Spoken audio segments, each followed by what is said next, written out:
Maringá registrou o primeiro acidente fatal de alguém que usava patinete elétrico.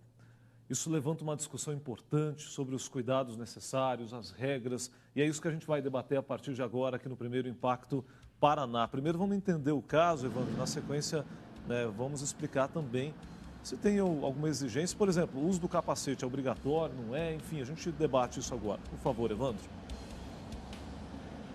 Pois é, Fernando, ontem nós trouxemos aqui na nossa Rede Massa, no Maringá Urgente, a imagem que mostrou um acidente que mais tarde se tornou fatal e vitimou uma jovem de 26 anos, mãe de 2 filhos, 2 crianças, e na qual ocorreu na rua José de Alencar, no cruzamento com a Carneiro Leão, bem frente a um colégio que existe naquela proximidade, na qual a jovem subia pela contramão pela rua José de Alencar. Ela acreditou que dava para passar ali com o semáforo terminando de abrir, né? Saindo do vermelho para o verde. O primeiro carro que tem na pista da esquerda percebe que ela estava subindo a freia, dá até para ver que ele ia sair, ele retorna, só que o ônibus vinha no embalo e acabou atropelando violentamente essa jovem de 26 anos que mais tarde não resistiu aos ferimentos e morreu no hospital. E tanto ela estava nessa mesma imagem com menos de 30 segundos, tanto a jovem que perdeu a vida quanto uma outra pessoa que estava ali na calçada também estava de patinete, reforçando que esse meio de locomoção tem ganhado muito espaço aqui em Maringá, principalmente pelas ciclovias, pela comodidade, praticidade, economia e até mesmo pelas questões ambientais, que ele não polui. É algo que vem crescendo muito e que precisa ser debatido, pois como que se deve usar o patinete? Essas pessoas têm ali habilidades e até conhecem as regras para se usar o patinete? Sobre isso nós vamos debater e conversar, Fernando, porque aqui ao meu lado está o diretor de trânsito de Maringá, o Dilson. Primeira coisa, o patinete, ele pode ser conduzido na via, na rua, nas avenidas ou não? Primeira pergunta que é importante. Bom dia. Ele pode ser conduzido em vias locais, que a velocidade é até de 40 km por hora. Em avenidas ou vias de trânsito com velocidade máxima superior, ele não pode rodar. Então, por exemplo, nesse caso, se fosse na Colombo, não poderia. Não pode.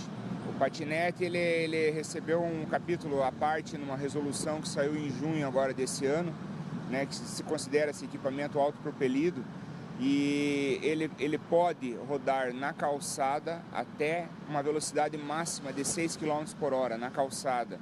E ele deve ser usado em ciclovias, ciclofaixas, que é o local adequado para que ele seja utilizado, com uma velocidade máxima até 20 km por hora.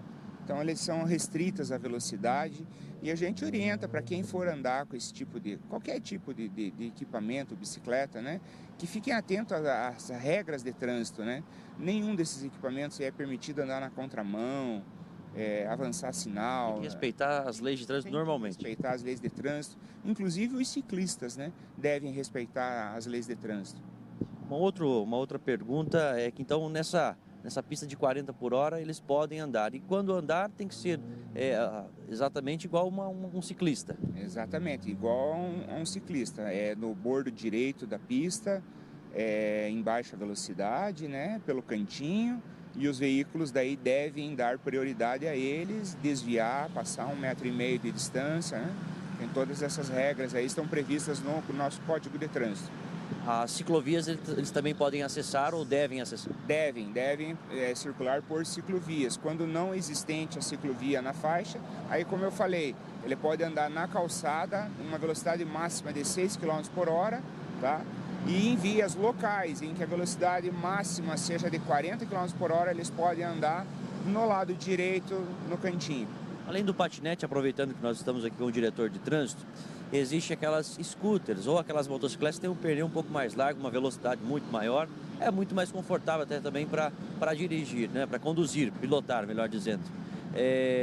Elas também podem acessar a ciclovia. Como que funciona com essas motonetas, eu não sei nem como dizer, essas scooters também, que o scooter é uma marca, mas é modo para que as pessoas entendam, aquelas com pneu mais largo que pega até 60 km por hora. Essas não, elas já são consideradas ciclomotor pela nova resolução. Elas precisam ter CNH para pilotar elas ou a autorização para condução de ciclomotor, que é o mesmo processo de uma carteira nacional de habilitação, e tem que andar na pista seguindo as regras de trânsito.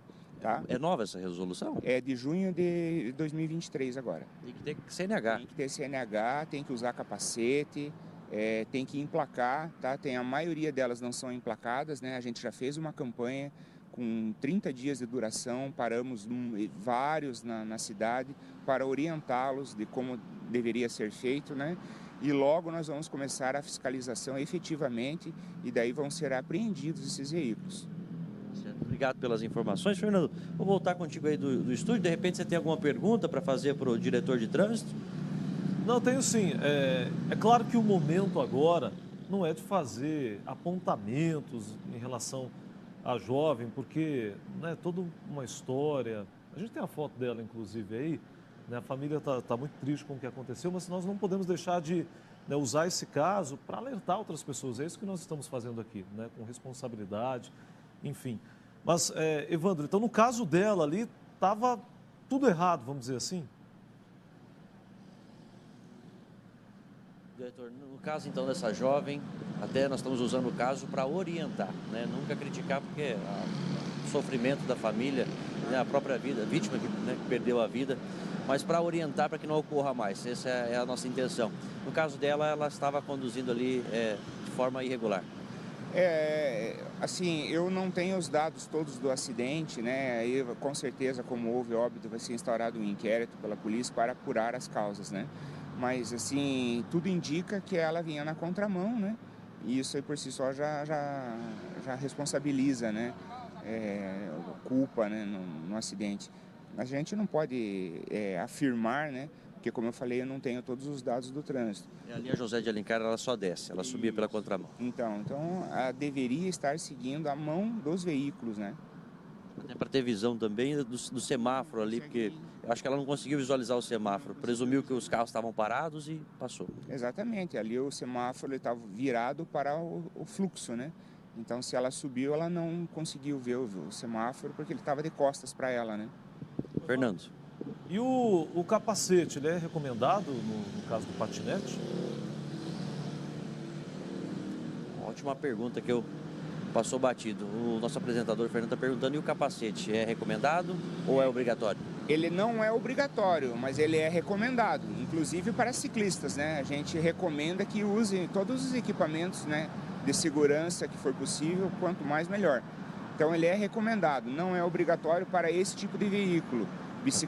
As bicicletas elétricas que não têm acelerador e o patinete, esses não são necessários o capacete, mas a gente orienta que seja usado.